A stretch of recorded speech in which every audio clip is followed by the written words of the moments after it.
Coeus Collective. My name is Antonio DiMeglio, co-founder and CEO. Today is a very special day. We are at the Lowenstein Sandler office in Midtown Manhattan at the NGen Trailblazers Conference.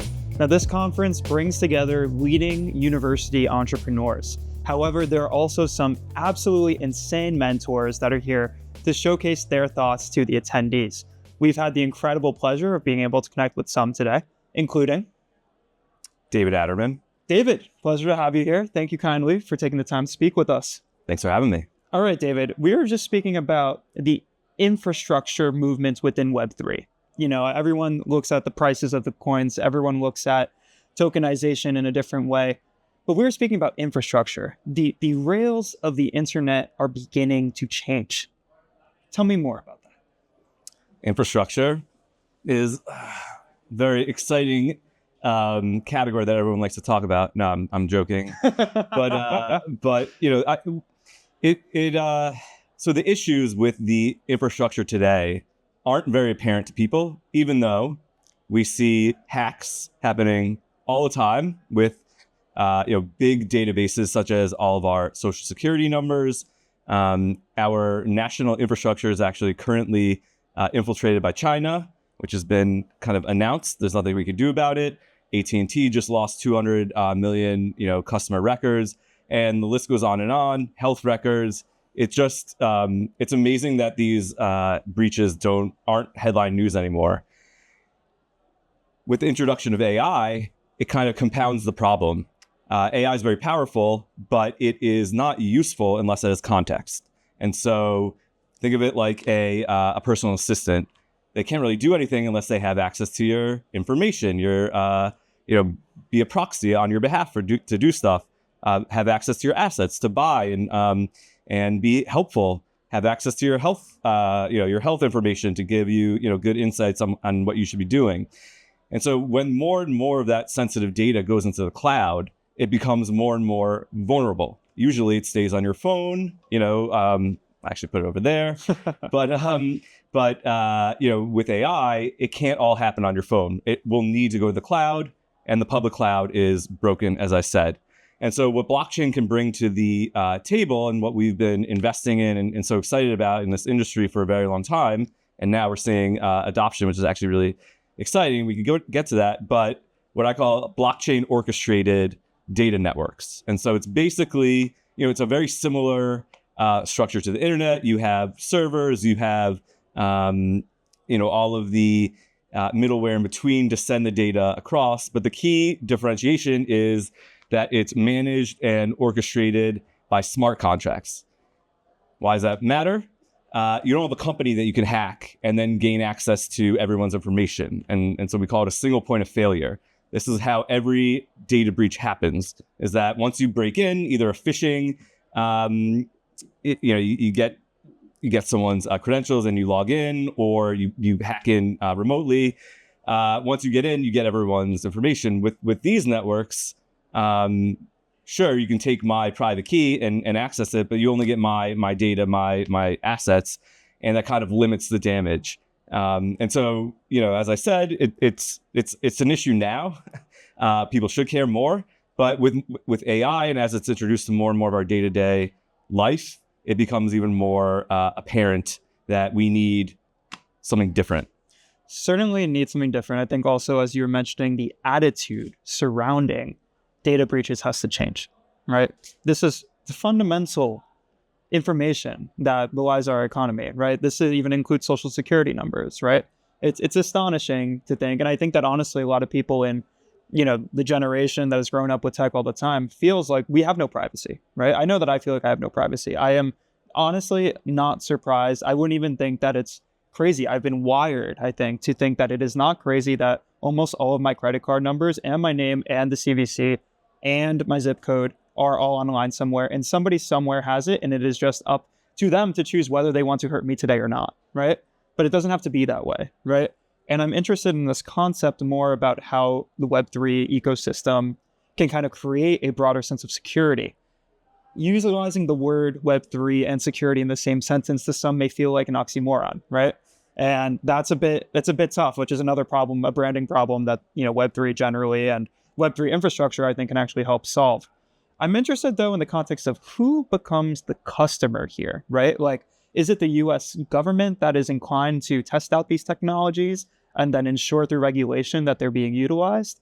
Is it a bank? Like, who is the customer of these like Web3 infrastructure components that you are speaking about?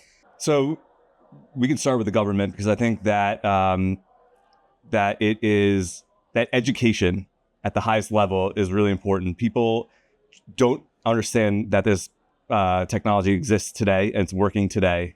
And so, part of what M31 has been doing and other kind of leaders in the space is going to DC and explaining how, blockchain orchestration can help with, DoD records, can help with, with HIPAA. The healthcare data industry is such a mess, and it's so hard to get anything to connect and all that stuff. It could be transformed overnight with blockchain orchestration. Elections. No one trusts the elections anymore. Again, a very simple fix with blockchain technology.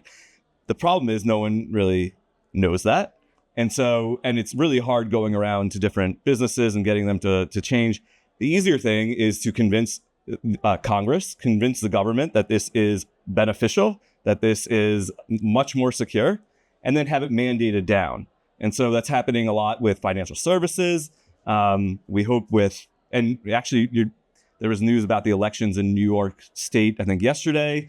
We want to mandate all health records be, orchestrated and managed by blockchain.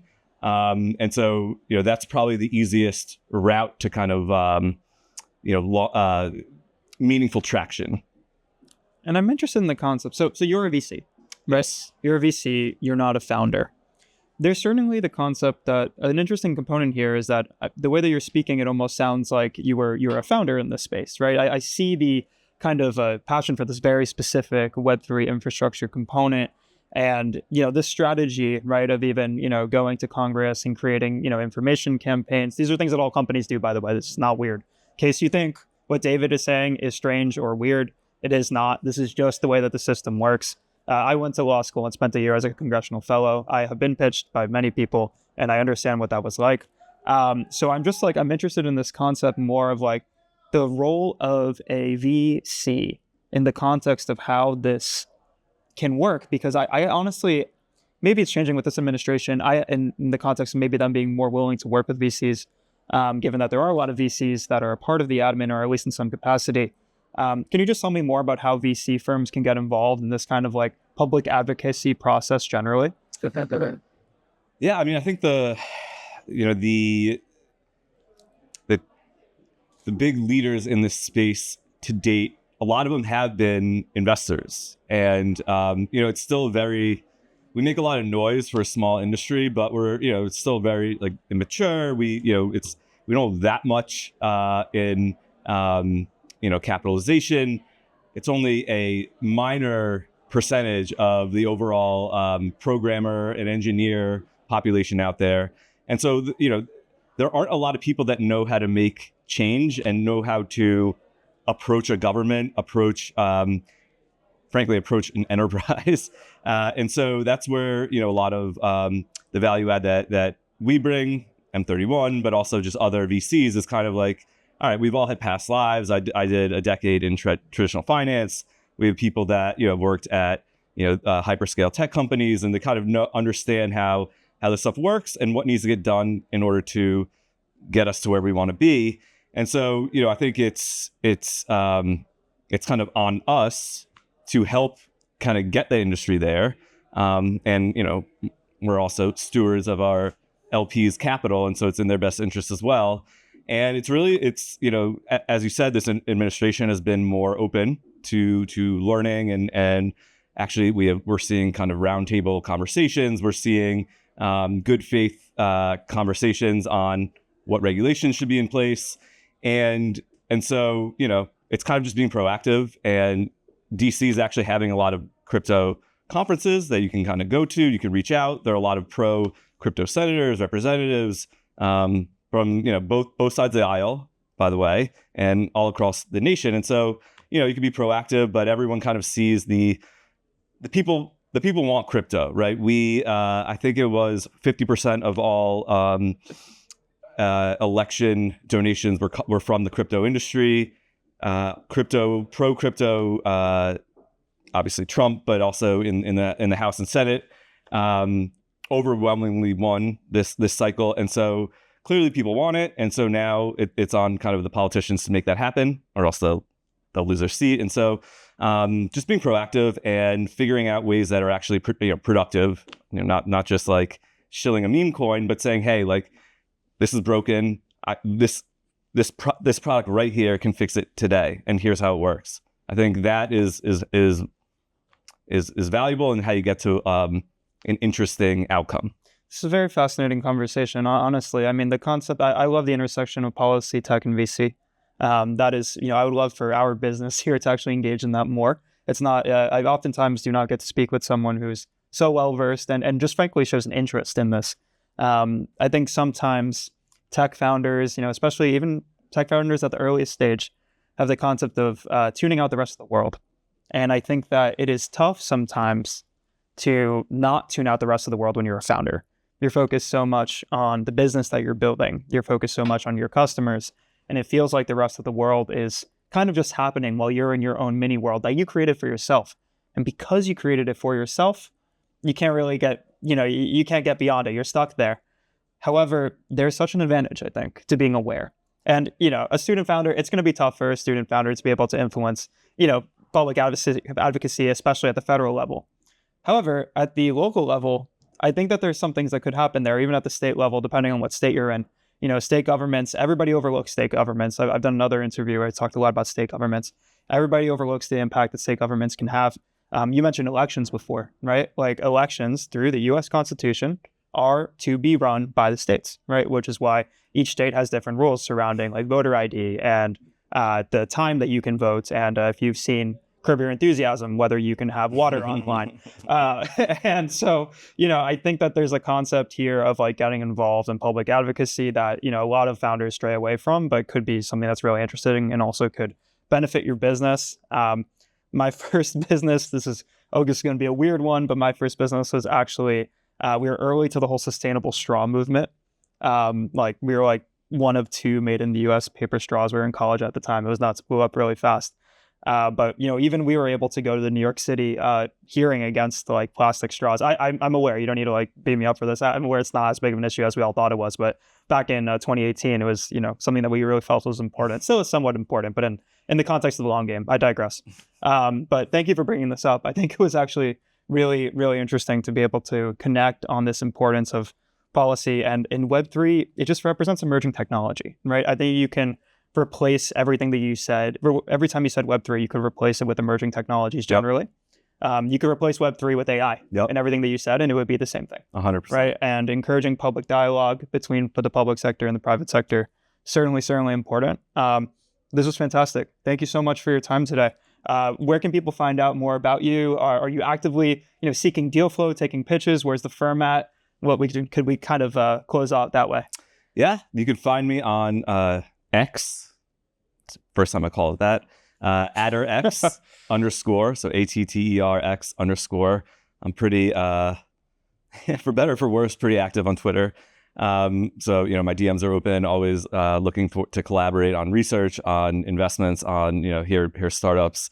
We're very hands-on with our portfolio companies. So, definitely reach out if any of this struck a chord, as well as, what we invest in very early stage